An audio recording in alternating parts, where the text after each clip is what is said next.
किसी को भला बुरा नहीं कहना चाहिए।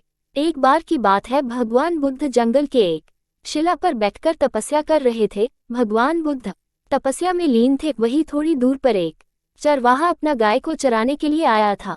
थोड़ा देर बीतने के बाद चरवाहा को भूख और प्यास का आभास हुआ। चरवाहा थोड़ी दूर में बैठे बुद्ध को देखकर सोचता है, अरे महात्मा जी यहीं पर है ही, उनको कहकर चला जाता हूँ, कैसे भी वो भी बैठे ही है, थोड़ा देर में वापस आ जाऊंगा। चरवाहा उठता है और बुद्ध के पास जाकर कहता है, महात्मा जी मुझे थोड़ा भूख लग रहा है, मैं पास के गांव से ही खाना खा के थोड़ी देर में आ जाता हूँ, तब तक मेरी गाय का देख रेख कीजिएगा। इतना बोल कर चरवाहा चला गया। बुद्ध उसका आवाज सुने भी नहीं, क्योंकि वो अपने ध्यान में थे। कुछ देर बाद चरवाहा घर से खाना खा के आता है। उसको अपनी गाय कहीं भी नहीं दिखता है, लेकिन भगवान बुद्ध वहीं बैठे मिलते हैं। वो बुद्ध के पास जाकर पूछता है, महात्मा जी मेरी गाय कहाँ है? बुद्ध कुछ भी नहीं बोलते हैं। चरवाहा को गुस्सा आता है, अरे मैं पूछ रहा हूँ, ये कुछ बोल नहीं रहा है। चरवाहा भला बुरा कहना शुरू कर देता है, लेकिन बुद्ध फिर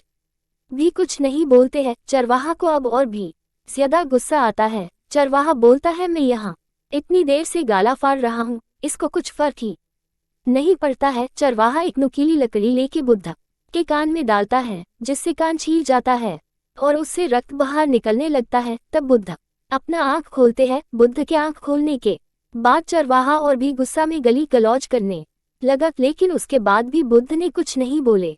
तब चरवाहा ये देखकर थोड़ा शांत हुआ। तब भगवान बुद्ध उस चरवाहे को कहते हैं, कभी कोई अतिथि तुम्हारे घर में आया है? चरवाहा, हाँ आया है। बुद्ध, तुमने उसको भोजन के लिए पूछा होगा? चरवाहा, हाँ पूछा। बुद्ध, यदि अतिथि भोजन अस्वीकार कर दे तो तुम क्या करते हो? चरवाहा, हम भोजन अपने पास रख लेते हैं। बुद्ध, तो अभी तुमने हमें जो गली दी वो मैं स्वीकार नहीं करता हूँ, अब वो तुम्हारे पास ही है। चरवाहा अपने किए पर बहुत ही ज्यादा शर्मिंदा हुआ और वो बुद्ध से माफी मांगकर अपने काम पर लौट गया।